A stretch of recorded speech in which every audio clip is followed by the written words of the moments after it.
Hello, hockey fans, and welcome back to another episode of High Flying. Podcast made for the fans. Do I have to do the by the fans now?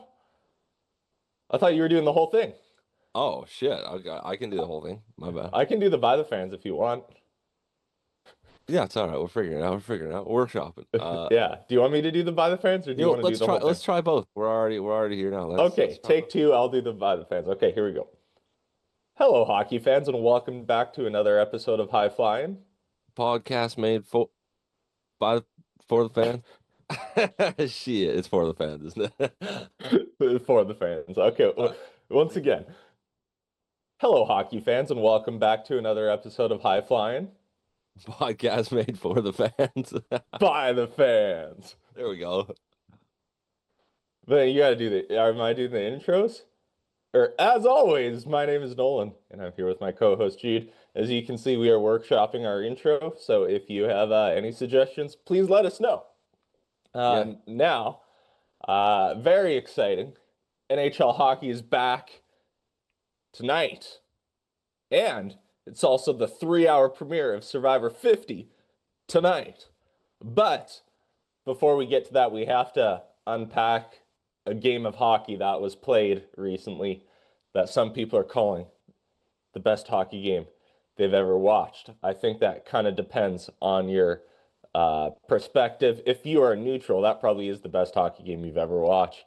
And honestly, I wanted to do this right away, but I feel good about waiting a couple days to let the emotions pass and let everything settle and reflect and I come to this with a much more objective lens than I would have. And of course, we're talking about the gold medal game from the Olympics, Canada versus USA, specifically the men's gold medal game.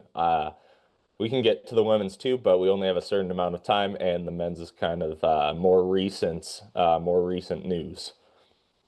right.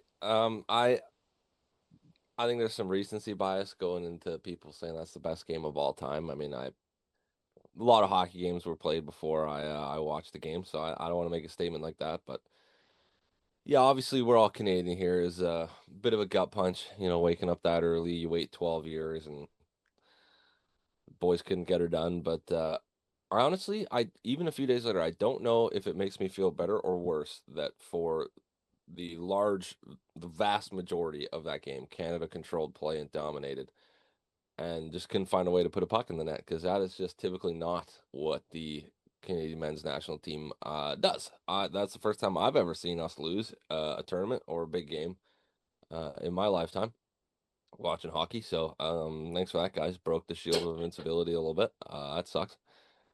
But yeah, it was shout out Connor Hellebuyck. He played an unbelievable game. And how do you feel about all the posts and people being like, yeah, it's not the result we wanted, but like still proud of the guys, like good effort, everything. I'm like, what the fuck are we talking about here? Like, this is our thing. Like, we're not supposed to fucking lose. Like, I don't know. To answer that question is I'm okay with the sentiment of of the whole like proud of our guys, like you did your best thing because like why kick someone when they're down, right? Like everyone's all aware that, and I don't want to say that they blew uh that game because it was a tight game. We did give up the first goal. Should Canada have taken the lead at some point in regulation, maybe the Americans change their systems, maybe they press a little bit harder. It's probably more of a north-south game at that point, if the Americans are pushing to tie the game. So I don't want to say that we blew it because we never actually had a lead in it.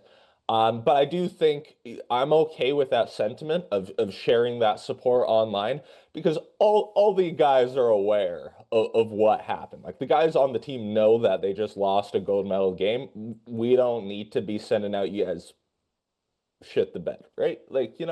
Well, So I'm not I'm advocating for hate comments or anything yeah. like that. I just think it's kind of fucking soft when you're like, oh, they tried their best, like really gave it a good fucking go. It's like, dude, Yeah. we're Canada and hockey. Like, we're supposed to win. If we don't win, Even if you don't share that sentiment internally, I'm okay with the outward support being being that. And you know what though? It's like Canada can't win.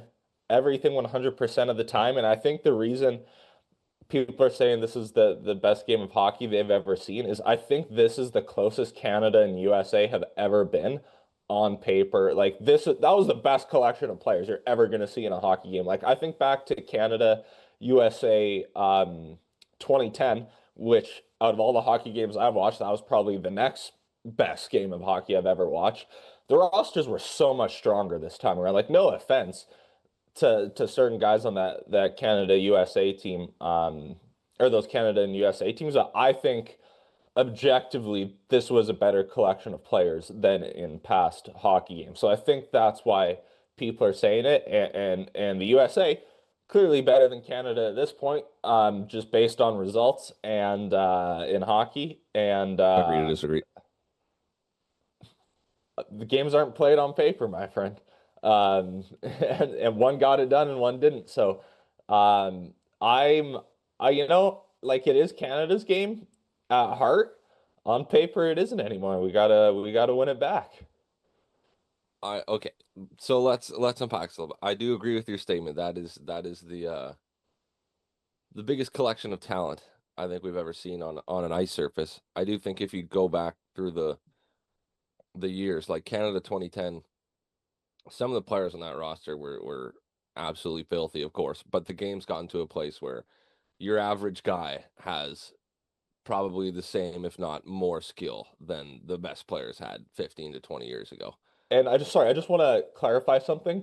I meant more with Team USA on that, right? Like Bobby Ryan doesn't make this year's Team USA. No offense, Bobby Ryan, not to call you out, but just as an example, the Canada team was still pretty sick Right. for that era of hockey. Okay, no, fair. That's a good point. I figured that was the way you were going, but yeah,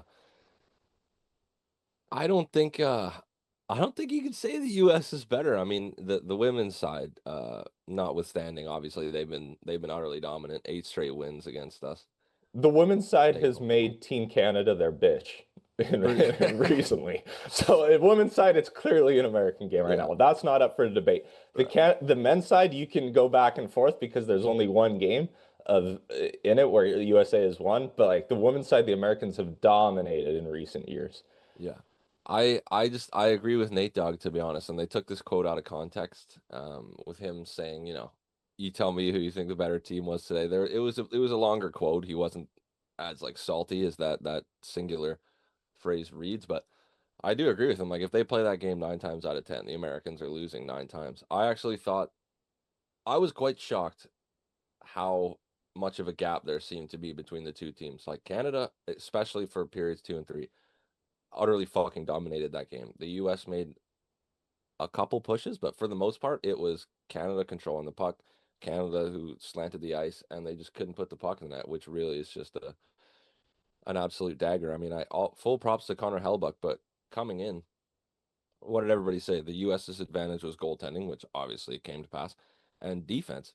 And I didn't think their defensive core had a particularly strong game against Canada. I mean, it's kind of tough when you're like the ice is tilted like that, but Canada had their chances. It wasn't as if they got shut down or the US was like ready for the attack. They just flat out fucking missed their chances. 2 breakaways, wide open net from McKinnon. Devontae was on the doorstep.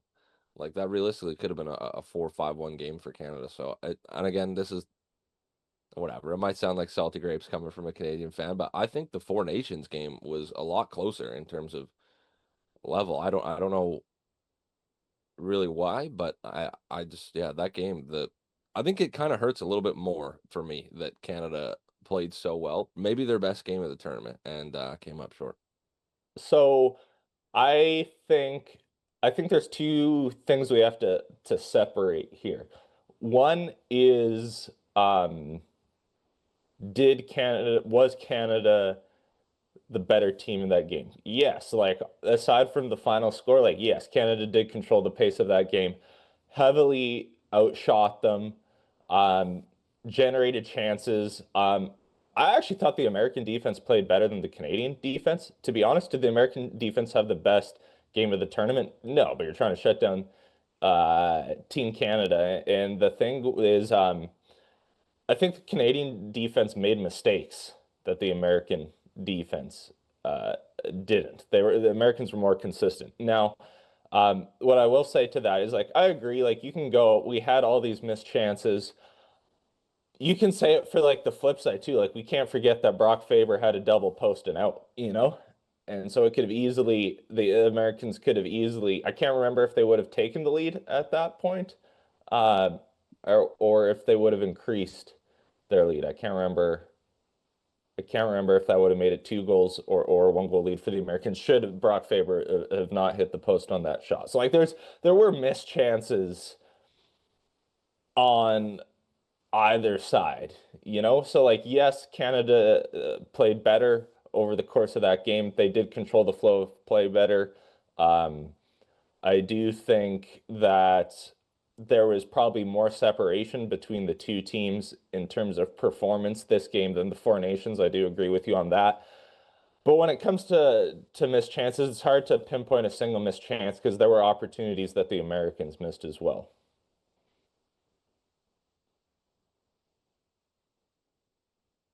Yeah, yeah. I don't even know what to at this Now, point. It's just it's just it sucks, man. I've never seen Team Canada lose on a stage like this, and I don't so think they should have lost this time.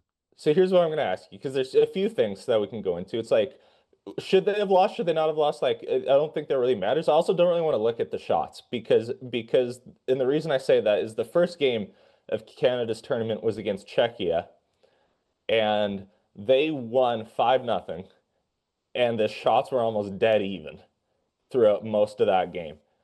And then the second time they played Czechia, they won by 1 goal, albeit there was some very questionable refing in that game. They won by 1 goal, and they actually absolutely blew the Czechs away in terms of chances and shots and dominating play, and they still only won by 1 goal. So it's hard to kind of look at that. First of all, I want to say I thought that that gold medal game was refed semi-decently. However, that should have clearly. I'm not saying this is the reason Canada lost. I'm not bitching that Canada lost because of this, because Canada had a 5-on-3 and their power play looked abysmal. It was one of the worst power plays I've ever seen in high-end international hockey. But there should have been a call on that too many men on the ice against the United States when the puck was played at the bench during a change. However, who was the referee for that game, or one of the two referees? It was Chris Rooney, who's American, who's proven to be blind. I don't know why he has a job. Fucking terrible ref. Anyways, we're gonna move on from that. I'm blind. I'm deaf. I'm Chris Rooney, the NHL rep. Chris You know Rooney what can I might be say? the worst ref I've ever seen, and I feel bad for Gord Dwyer that had to be paired with him. Um, why do that to the Canadians? Um, Right there. Ethan has it on the screen right there. Clearly, I would not have called that until the puck was played. As soon as he played the puck, I feel like that's an automatic. That's just my interpretation of the rules. Maybe international hockey, it's different. Anyways, I don't think that I'm not saying that's the reason Canada lost because we did jack shit on most of our power plays. Yeah, had a 5-on-3 and still couldn't get it done, so we probably wouldn't have done anything on that power play either. But I just wanted to point that out that Chris Rooney's a bad ref. Yeah. I fully agree. We didn't lose because of that. I do think the only penalties I had a problem with were the first call on, I think it was, I can't remember if it was Harley or who it was, but it was a really, really soft holding call, like to the left of Binnington as the US was coming into the zone. Right. Yes, I remember. Um Yeah.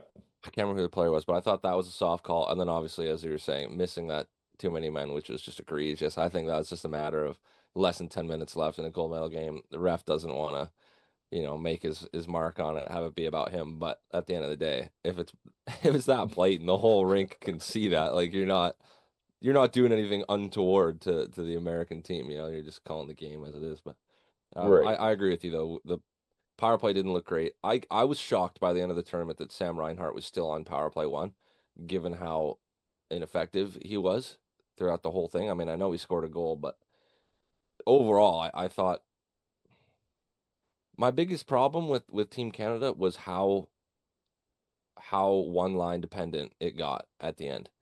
Like in most of those playoff games, I know Marner came up big, obviously. and Suzuki came up big. Like there were guys making contributions, but overall throughout the course of the last three games, I felt like I was watching the Edmonton Oilers. Somehow I was sitting there, I'm like, wow, I know what it's like to be an Edmonton Oilers fan. You're like, holy shit, Connor, please save us because nobody else is gonna do it. Like, Well, and the funny thing with that is, actually, I agree with you, but it shouldn't be because even like the fourth line guys on Canada, like, so like let's take away Bennett, Marchand, and Wilson, who were paired on the line for a little bit there. Like those guys are out there to set the tone and hit people basically. Marchand I actually thought had a very poor tournament to his standard, but we can get to him later. So take away those three guys. Everyone else on Team Canada is a superstar, so it shouldn't be one line dependent. Like every single other player on that team is capable of driving play and creating chances and putting the puck in the net. So I agree with you. It got very one line heavy. Everyone's a weapon on that team. So why aren't we contributing here, guys? I thought Bo Horvat actually had a very good game. I want to say that. Good job, Bo Horvat. He didn't put it in the net, but I thought overall he had a very good game. So aside from maybe Bo Horvat, how come nobody else is putting it in the net? yeah, Bo, I think of all the role players, if you want to call them that on Team Canada, did his role um better than anybody else. They would put him out there to win face-offs and then take him right off, but he was winning those face-offs. Solid defensively, moving up and down the lineup. It's always easier to go back in hindsight and look at things that maybe they could have changed, but I thought personally, um, Pareko was a very interesting choice for this team. Very interesting choice. I thought he looked out of place. And then in the gold medal game, I wish they would have given Doughty those minutes. I mean, I know Doughty can't really skate, but neither can Pareko. And Pareko was ripping slap shots from the corner or ripping all the way around the boards, man. Like he's Danny Heatley freaking 20 years ago. I But didn't I didn't like Sanheim either in that gold medal game. I thought Sanheim was very unsettled when they were trying to exit the zone and have clean zone exits along the boards or making that first pass. So I just want to throw that out there as well. But continue. before the tournament, I think we were both on the same page that neither of us would have had Sanheim on her team, but I also didn't think he was necessarily a problem. Like, do I think he was a difference maker in a positive way? No, but I also don't think he was bad enough for me to really look at it and say that, he was a glaring mistake to have on the team. But that being said, I do look at our lack of offensive production in the knockout round, if you want to call it that. Could Team Canada not have used a guy like Connor Bedard out there who can change the game No, with I one don't think shot? you can put him out there. Okay, but I if you look at guys who did absolutely nothing all tournament, Brandon Hagel, he did nothing. I mean, Sam Reinhart, he scored one goal, but for the most part, I unless the power play is out there, didn't notice him a single time. As you're saying, Brad Marchand, pretty tough tournament, and his defensive analytics this year are diabolically terrible. So I just think like, So that's my problem with Connor Bedard, and I've said this from the very beginning. And first of all, I'm not saying Pareko and Sanheim are the reason we lost. So I just wanted to point that out that I didn't feel great about those guys and the way they played in that gold medal game. The reason I wouldn't have Connor Bedard on there is for the defensive side of the play. I don't doubt that Connor Bedard could have produced offensively, but Connor Bedard is not a solid defensive player. He's not defensively sound. He makes a lot of mistakes in his own end if you're watching Chicago games. Now, obviously, the players that are surrounding him in this tournament are a lot better than the Chicago Blackhawks, right? Like, I understand that his line mates and the defenseman playing behind him can clean some of that up, but also the players he's playing against in this tournament, especially when you get to the knockout games. So, like, to me, there's not enough upside. Maybe you can make an argument for Mark Scheifele or Wyatt Johnston. Like those are two guys you can make arguments for. I think in hindsight, hindsight's 2020. Connor Bedard is too much of a defensive wild card at this point for me to feel comfortable with having him on that team. I hear that. I hear that. I guess overall, he was the first name I used. I still think I might have had him on there as the 14th forward, but like you're saying, Mark Scheifele, very defensively sound player, provides a lot more offense, I think, than guys like Hagel, or even to me, before the tournament, a lot of people were saying, wow, like when Sam Bennett first wasn't announced to the team, I remember Elliot Friedman distinctly. I was watching the Sportsnet broadcast, and they were saying like they were very surprised because it doesn't have to be Wilson or Bennett. Like you can have them both on the team. They both provide. I think that was a mistake, actually. taken both of those guys because, yeah, Tom Wilson threw some big hits, but overall, when it came down to it, it wasn't an overly. I mean, the game against the Swiss was pretty chippy, but other than that, you didn't need guys out there who really were out there to set the tone or anything like that. I do think it was a miss not having either Wyatt Johnson or Scheifele or Bedard or somebody that could have mixed it up a little bit more offensively and just had a little bit more of that at the forefront of their game than having Bennett and Wilson, who I'm not saying are obviously bad players. They were on Team Canada Olympics, but it's not. It didn't feel like the Stanley Cup playoffs in terms of the grit and the physicality out there. So I do think that was a miss. Yeah, I 100% agree with you. And my point, I think that I've always been consistent with is international hockey, the physical play isn't as much of an impact as as in North American hockey. However, I thought and I did not have Tom Wilson on the team initially. And I thought Tom Wilson had a much better tournament than Sam Bennett. I get Sam Bennett was sick for one of the games or something, but he didn't really do anything when he was on the ice. And so for me, like I would have definitely had Mark Scheifele or Johnston on there. I'm sure there's other guys we can name too. Like those are the two guys that were the closest on my list that didn't come up. I thought Seth Jarvis was great. I thought they should have played him more. He didn't play a lot, but he looked really effective. Mark Stone didn't really do anything in the gold medal game, but up to the gold medal game, I thought Mark Stone actually had a really good tournament. So, shout out to him. We thought he was going to be slow, and was he the fastest guy out there? No, but his positioning was impeccable. He was always finding himself in the right spots. So, like, good on Mark Stone for using his hockey IQ. We could tear this roster apart, like player by player, but I think, what it comes down to is a lack of finish, which you highlighted, and B, there's some guys that just have the big game mentality, and I'm not saying it's going to be any different because I'm sure he was in the locker room, but man, I don't think we lose this game if Sidney Crosby is healthy. Like I understand he's in the locker room, but just not having him on the bench, where if a play goes south or right after the Matt Boldy goal, not having that voice on the bench rallying the troops, I think if Sidney Crosby is playing this game, Canada wins gold. To piggyback on that, I 100% agree. Absolutely. I mean, not having one of the two guys on your team who's been in that position before, especially overtime of a gold medal game, definitely hurts. I also think the biggest impact of not having Crosby for that game was the power play.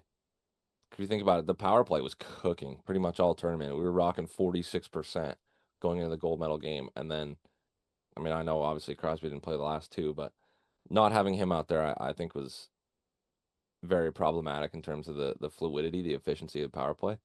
Right. And yeah, that really sucks, man, because do I do I completely count him out for making the 2030 team?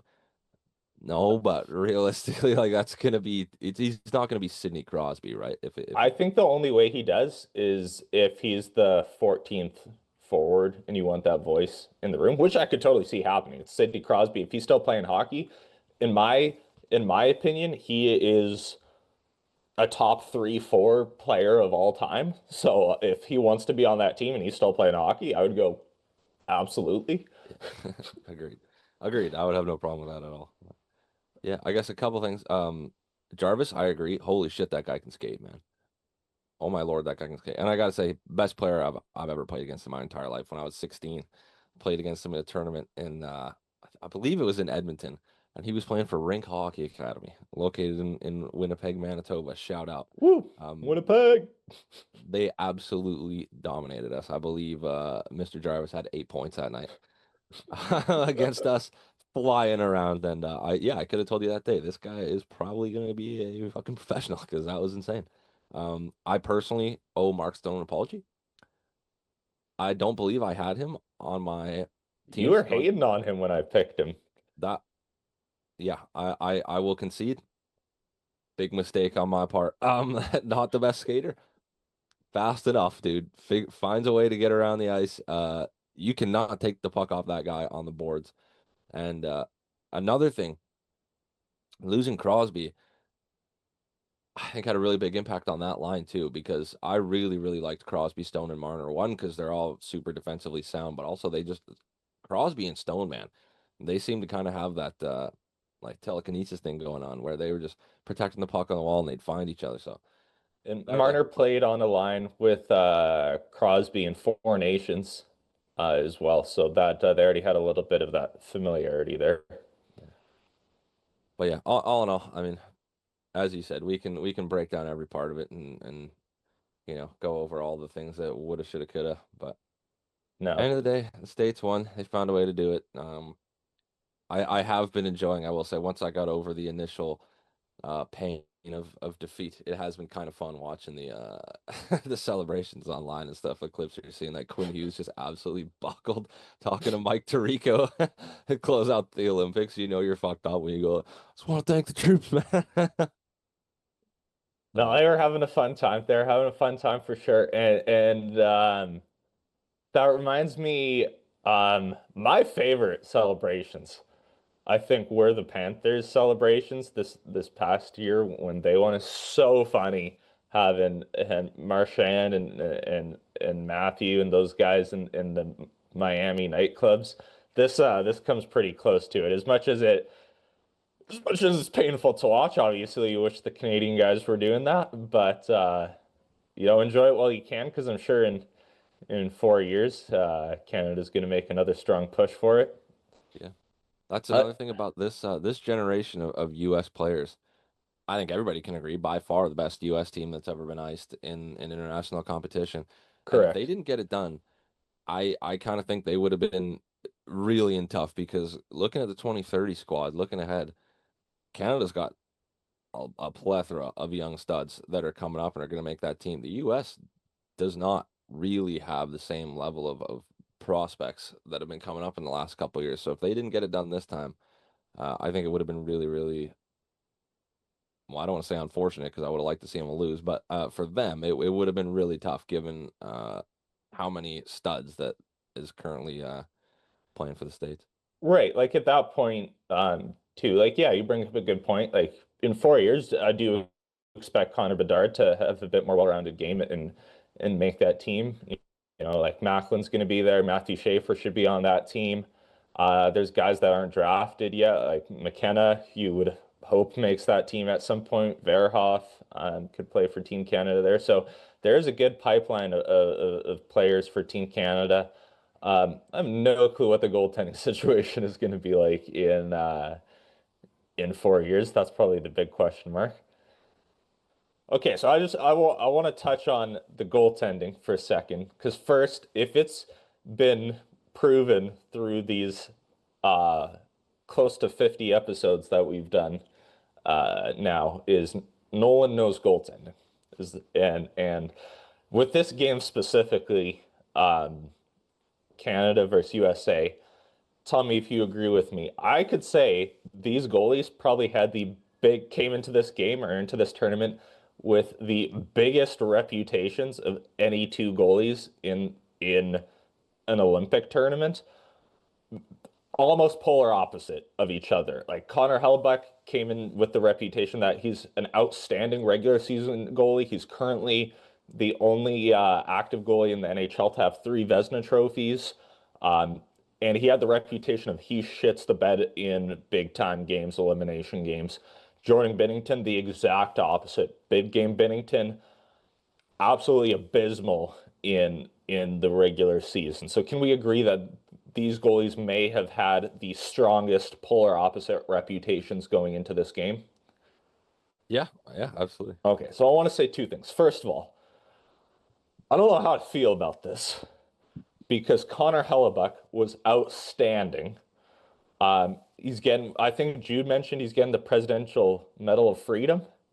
Is that what you said? Yeah. Yeah, I don't know what the fuck this has to do with freedom, first of all, but he deserves all the awards under the sun because I'm not saying he willed USA to that game. Obviously, there were other contributors, That was maybe the best goaltending performance I've ever seen Connor Hellebuyck have in any hockey game of his life. And mind you, this guy, once again, has three Vezina trophies. So awesome for him. As a Winnipeg Jets fan, I don't know how to feel about that because he's finally proved he can get it done in big games and in elimination games or like tournaments. And to be fair, he wasn't bad in Four Nations. He just happened to lose. But like he wasn't bad in Four Nations, but he was fantastic in these Olympics, absolutely outstanding. I don't know how to feel about that as a Jets fan because now we finally have a goalie who's broken that reputation, but we don't have the team to support him. This is like the first year since he was an established starter in Winnipeg that we are not going to make a push for the playoffs. So now I'm like, what the fuck do we do with this goalie that's finally got the monkey off his back? Yeah, well, one thing I gotta say on that is hasn't done an NHL playoffs yet, and I that was obviously a fantastic performance. Proved he can get it done. Does not erase what you've done in the past, so it'll be interesting to see. I mean, they're not gonna make playoffs this year, but Yeah, uh, they may not get back to the playoffs with him. I don't yeah, know. like going forward, is there gonna be a carryover? Jets fans would like to think so, I guess. But yeah, we'll see. Binnington, Binnington was fine. I have no qualms with his performance, even in overtime. Like he made a big save off Quinn Hughes earlier in the overtime.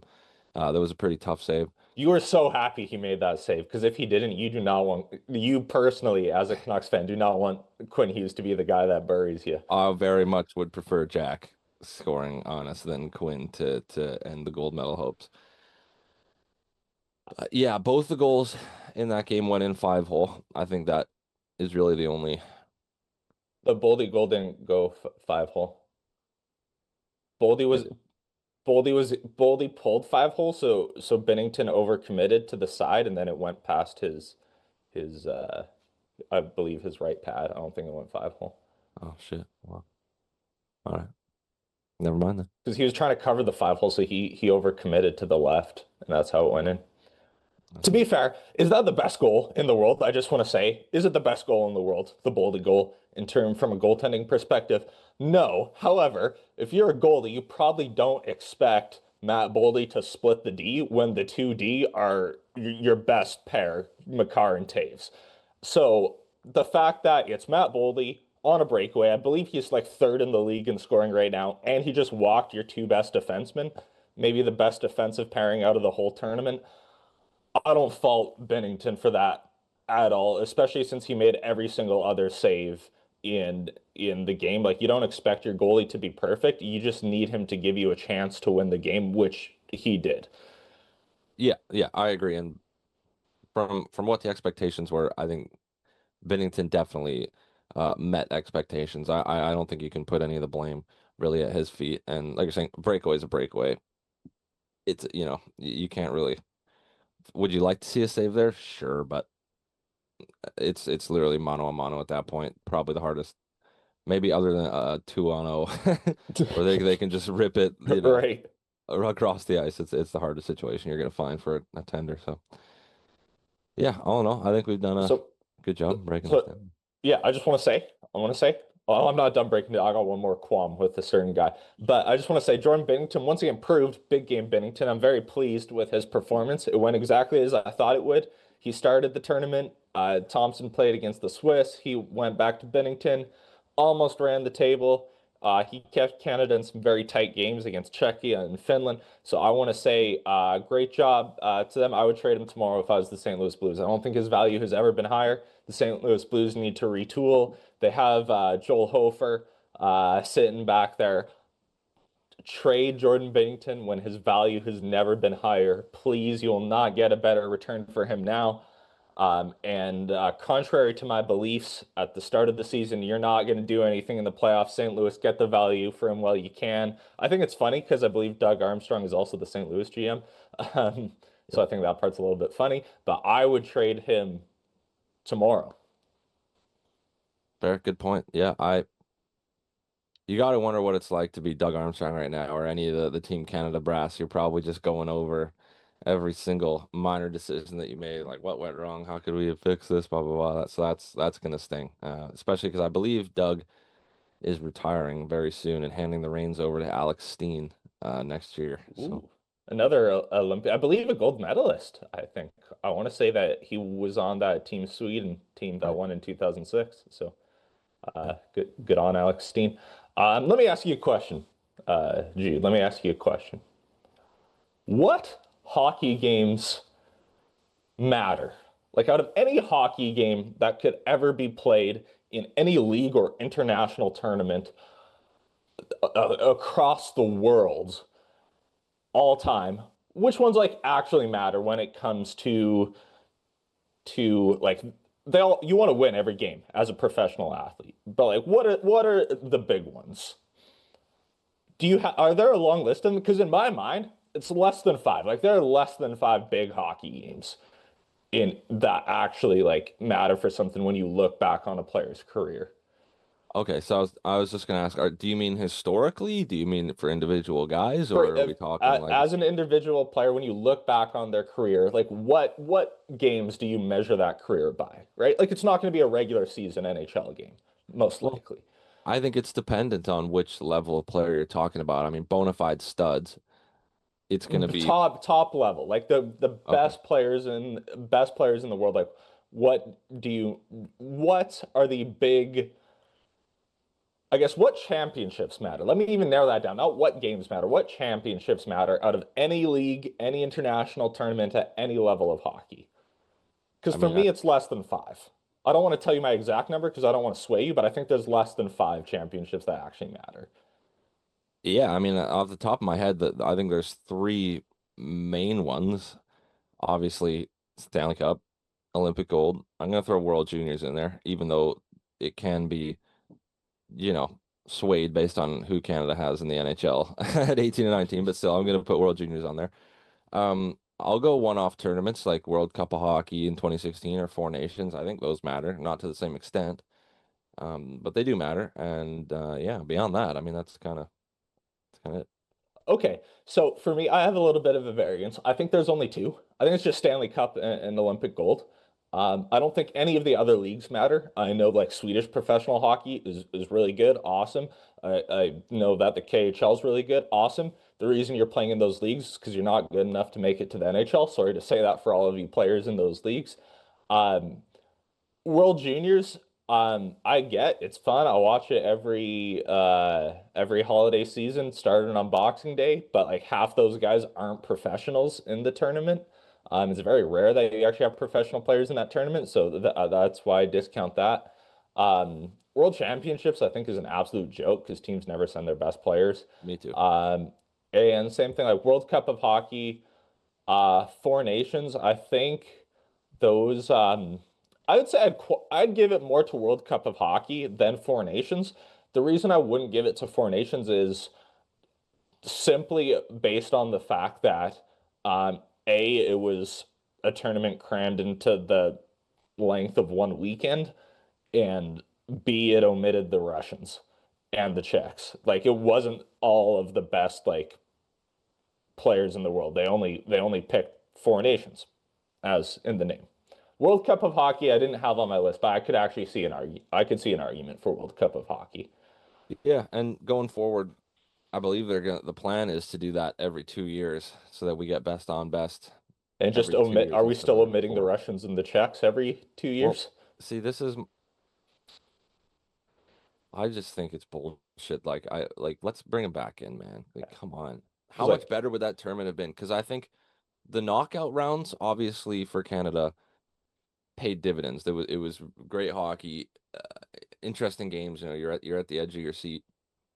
But overall, I mean the preliminary round was kind of boring. Like there wasn't a whole lot of excitement going on for the most part because I really okay, look, yeah, close game between Germany and Denmark. Like whoopee, good for those guys, but who cares? Like neither of those teams are going to do anything. So having one more team in there like Russia that you could argue is the third best would have had probably the three best. No, I shouldn't say would have had at least three of the top five goalies in the tournament as well on that team.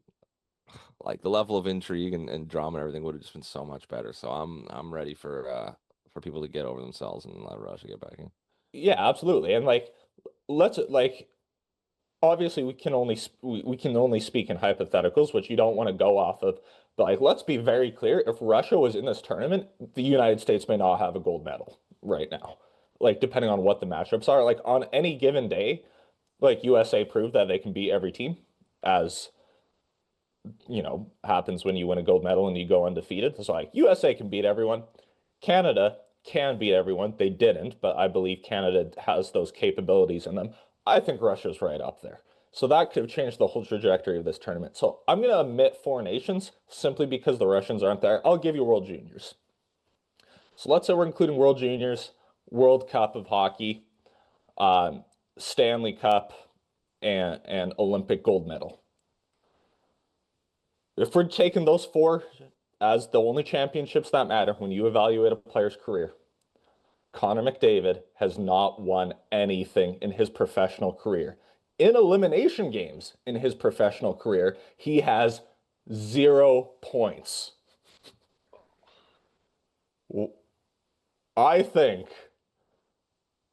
and I think this is different. We've heard this before with Alex Ovechkin for so many years. It's like this guy can't win anything. He's terrible. Alex Ovechkin hasn't won a thing in his life. I think the difference is Alex Ovechkin was also never close to winning anything with Washington until they finally did it. Where like Connor McDavid has had now three chances to close it out, and he couldn't even put a single point on the board.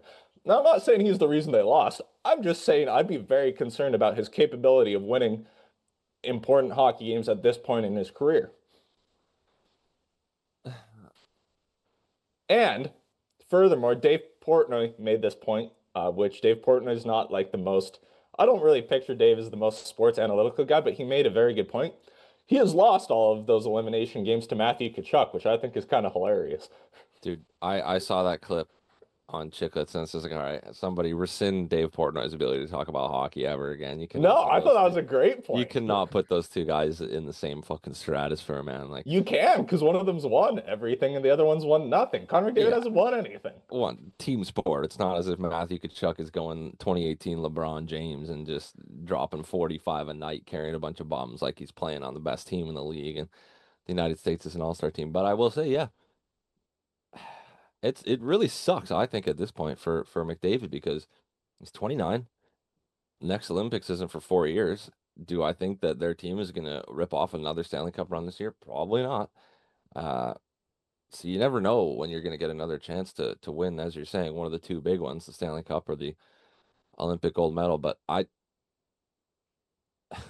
it's got to be such a kick in the teeth for him getting MVP for all these things. Because I even think in the that's OHL, his team lost, I believe, to Oshawa in the OHL finals, and he won MVP of the playoffs in the OHL after losing. So this has happened now 3 times to him, where he's lost in the finals and been dubbed the best player, which has got to just be a little bit extra bittersweet. But do I think Connor McDavid can't win the big one? No, I absolutely think he is going to end his career with a Stanley Cup and an Olympic gold.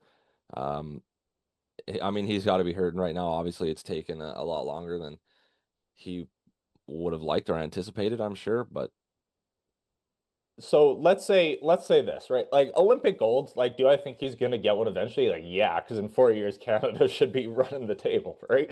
So like I do think he's gonna get one. So let's go the Stanley Cup route for a second.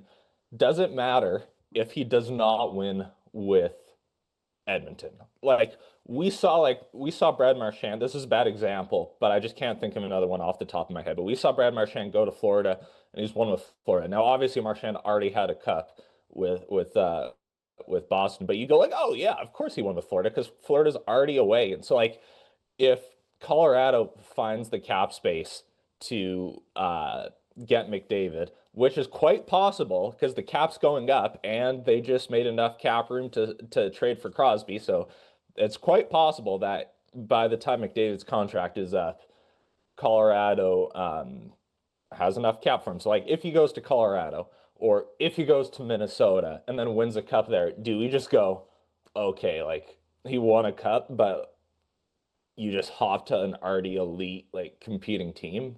Like does it matter as much if he wins it with Edmonton versus uh, on an elite American team? it's a good question.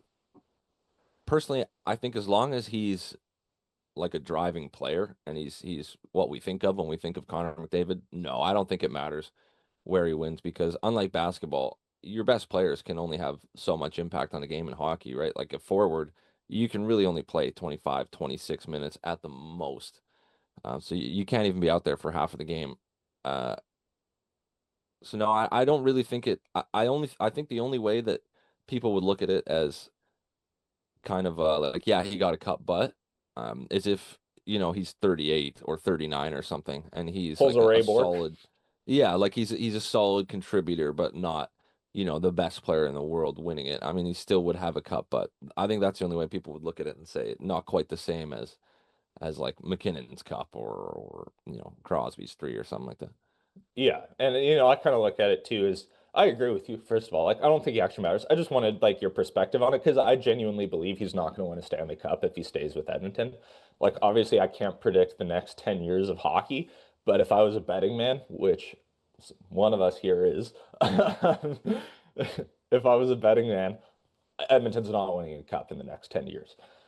Um, However, like I agree, a cup's a cup. I don't think it really matters where you win it, but at the same time, man, like this really damages his reputation until he gets it done. Because like this dude can't win for shit. Like at this point, like Connor McDavid's a loser. Just Okay. just speaking in objective terms, like he is. He's a The loser. the opinions shared by Mr. Nolan Pap on this podcast are in no way representative of the other two members of this podcast The on what man's I like. only won two things in his life. He couldn't win at the club junior level. He's won World Juniors when he wasn't a professional player. Fine, awesome. You're not in your professional career yet. The only thing he's won as a professional is a world championship, which we've said is an absolute joke because they don't even send their best players. Like, no offense to these guys, but at one point, Kevin Bieksa and Chris Tanev were the captains of Team Canada. Both very good players, but also not the most elite Canadian players in the world because, like, Oh, no, legend. Yeah. not the elite players don't go to the world So championships 9 times out of 10. I'm glad you brought this up because this is a good conversation because one thing that gets brought up all the time in basketball terms, the Jordan LeBron thing, which I think is tired and obviously it's impossible to really say who's better, but people give Jordan people only consider 6 years of Jordan's career that actually happened. They go 6 for 6, like all this stuff.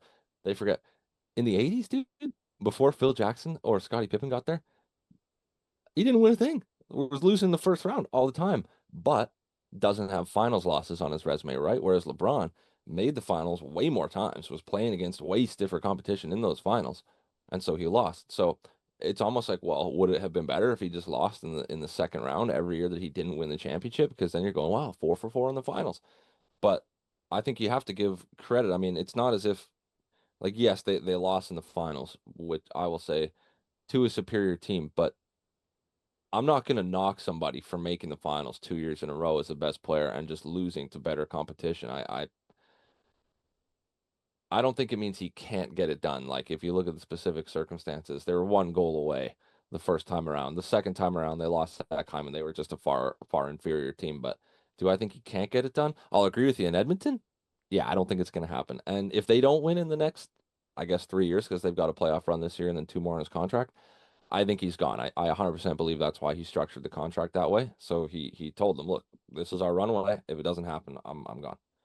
So here's it's hard because basketball has two names where you're going is one of these two guys for the greatest of all time. Like any basketball argument that you have, generally you're either arguing LeBron is the greatest of all time or Jordan is, right? Like those are your two options. Like you're gonna have a one-off dude that says Kareem Abdul-Jabbar. That dude's wrong. That dude probably is Kareem Abdul-Jabbar who says that. But like you have a two, right? Hockey, you have a one. It's Wayne Gretzky. Nobody's gonna argue that, right? So when it comes to Connor McDavid, you're now drawing comparables of like, okay, where's this guy fitting in? Is he like the third best all time? Is he the top 10 of all time? We had this conversation with Gavin when Gavin was on there. I still believe that Connor McDavid is not a top 10 player of all time at this point in his career in terms of greatness. In terms of skill, he's number one. He's the most skilled player I've ever seen step on the ice. But in terms of like, if you're measuring the overall greatness of his career, he's not top 10 for me. And here's the points on that I want to make because you brought up a very good point. Do finals um can we hold a finals loss against him? Right? I think in this case scenario we can, right? Like you look at Crosby, Crosby's been to four finals. He's won three of the four, right? Um yeah, he was on that. He was on the first loss against Detroit, right? He was on that team when Detroit won the Crosby, yeah. cup. Yeah, so he's won three of the four. You look at Ovechkin, he's won one of one. So you can go, okay, well, Ovechkin's never lost in the finals. He's only been to one. Like he keeps losing in prior rounds. That's not as good. I'd rather make it to the finals and lose until Connor McDavid wins a cup. Then I don't think it matters, right? Like if he could have five more finals losses until he wins one of them, I'm taking the guy who's only made it to one finals and won that one finals. What I think is more damaging to Connor McDavid than the number of finals losses is his production in those games. So he has not looked good, right? Like if he goes to the finals again with a Colorado and a Minnesota and wins a cup, but still has 0 points in the clinching game, I'm going, the fuck is this guy doing? It's just like for me, it's the 0 points in elimination games. Right. That's where I'm at with him. Because it's like, yeah, like, and it's a tough comparable because I do think Sidney Crosby overall, like I said, probably a top three, four player of all time for me in the history of life. But I look at Sidney Crosby and I go, oh, who scored the golden goal? Sidney Crosby. I look at Connor McDavid and go like, oh, who had a breakaway and however many shots and drove the power play, but didn't record a single point? Connor McDavid, right? Yeah. Like, so that's the bigger thing for me is how he shows up in those games versus whether he actually wins a championship or not. If he had 5 points in game seven against Florida and they lost 6-5, I'll go, holy shit, not Connor McDavid should have won that. His team let him down. To, But, to that's play, just to kind of play where I'm devil's Yeah. advocate, looking at the nature of hockey, I mean, one, he scored the Four Nations winner. So I don't count Four Nations. Russia wasn't there. Czech wasn't there. They did it yeah, over but one weekend. That's not still, a it's real a it's a tournament.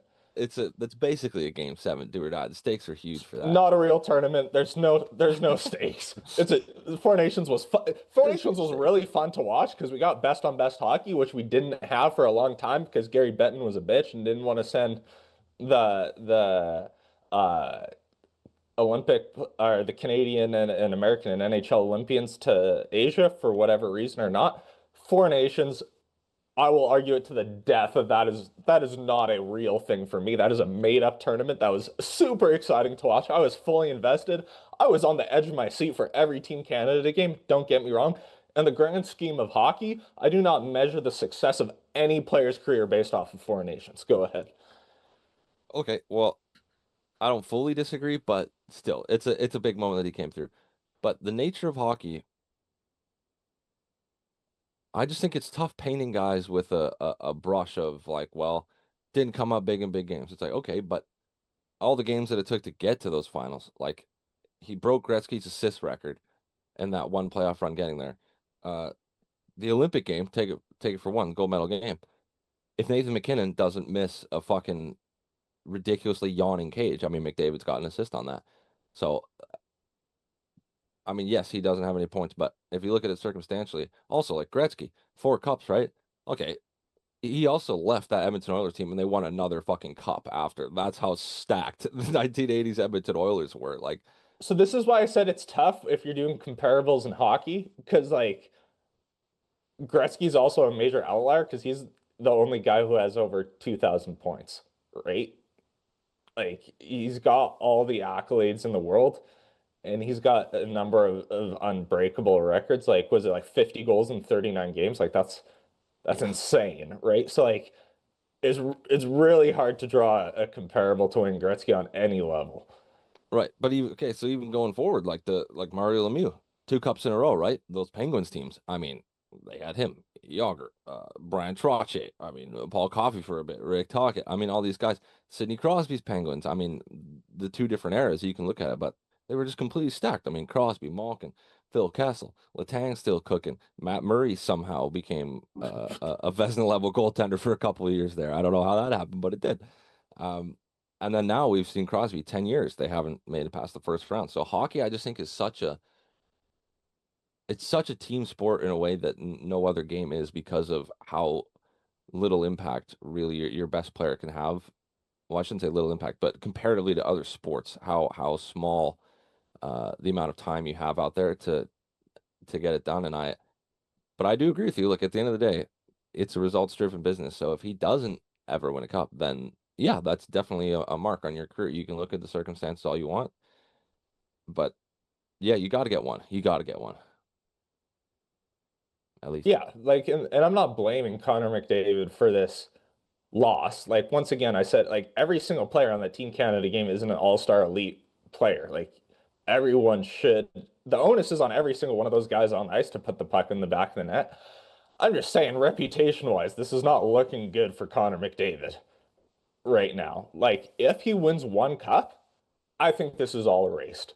But until he does, I think this is very damaging to him because you're right. It is a results driven business. If he wins a cup with Edmonton, he's not doing it this year, but say if they retool in the offseason and he wins a cup next year with Edmonton, do I care that he's lost in the finals twice and lost a gold medal? No, he's automatically probably a top five player of all time for me because this is a results driven business and now he's won a Stanley Cup. But like until that happens, I just can't put him in that picture. And I think his yeah, his, and the other thing too, I think he puts way too much pressure on himself. And that probably hurts a little bit. Like, it was a really good point brought up about Matthew Tkachuk, and I know you said you don't want Dave Portnoy to ever comment on hockey again, but I thought he had some very good points in that segment where it's like, yeah, I think Dave's right, and the rest of the Chicklets guys, where it's like Matthew and Brady by extension take such a relaxed, like fun approach to hockey. It's like this isn't even a job for them. They're just having fun. They're just living in the moment and enjoying it. And I think with every loss, the pressure on Connor McDavid just builds and builds and builds. And that dude is gonna self-implode on the inside. Like Yeah, he's gotta I think he's gotta loosen up a bit. And I think if Edmonton doesn't make it to the finals this year, that may actually be a good thing for him because it just gives him a little bit of a longer summer to relax, retool. And it also gives him like if you lose in the first or second round, if you're the Oilers,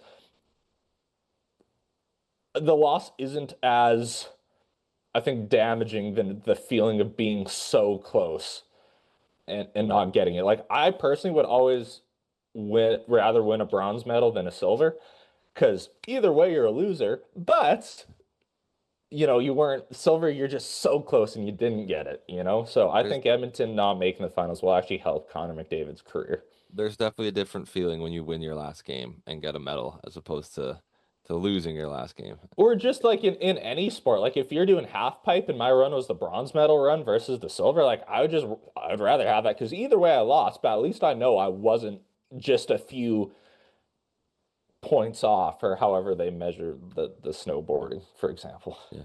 McDavid definitely seems to wear the burden of legacy building pretty hard. I think he's a very serious guy. Obviously, hockey. I mean, we don't know him, of course, so maybe he's less reserved in his own time. But I think I would imagine he thinks about it all the time, and it's a pretty heavy weight on him right now. So that's what we're saying. We've been going on about him for a while, but I do hope he gets it done at some point because that would suck to have a player.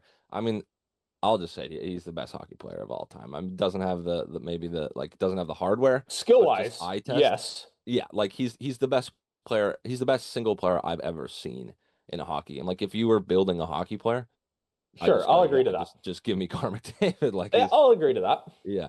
And I think it would be a shame if a guy with that much talent and skill wasn't able to accrue the hardware and the accolades required to be vaulted into that category of elite players of all time. Yeah. The other thing I want to bring up about the Olympics quickly, get on the Finns for winning the bronze. The Swedes did not look as good, but they still got it to overtime.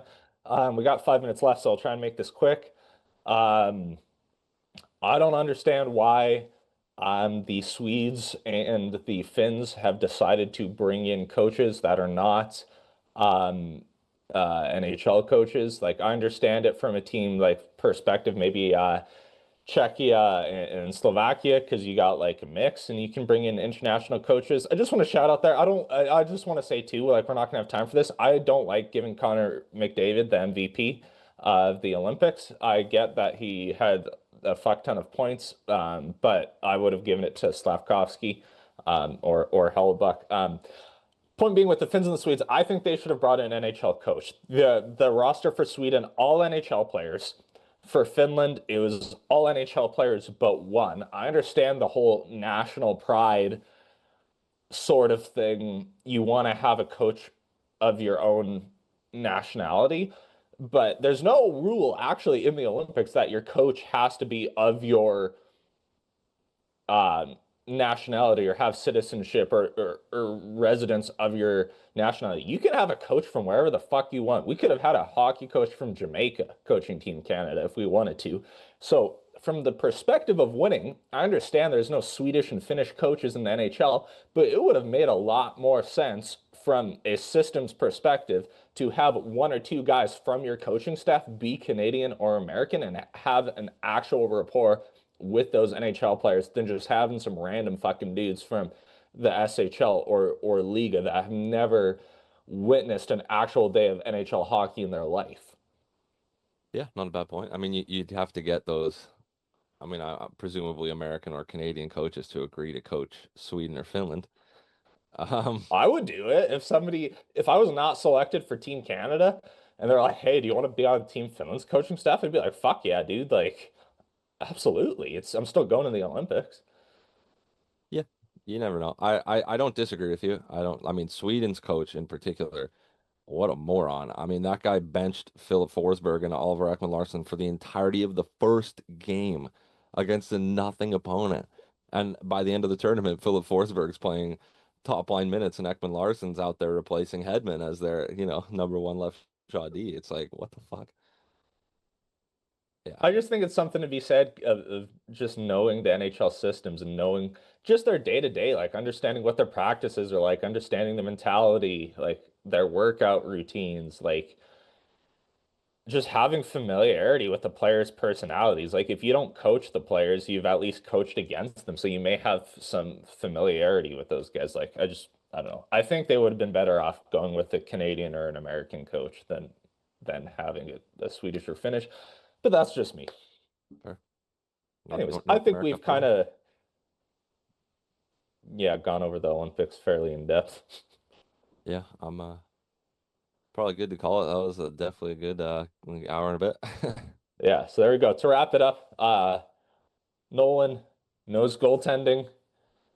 Jude is a LeBron guy, and Connor McDavid is a loser. Thank you for tuning in. Once again, the opinions shared by Mr. Nolan Pap do not speak for the entirety of the High Flying podcast. Take that as you will.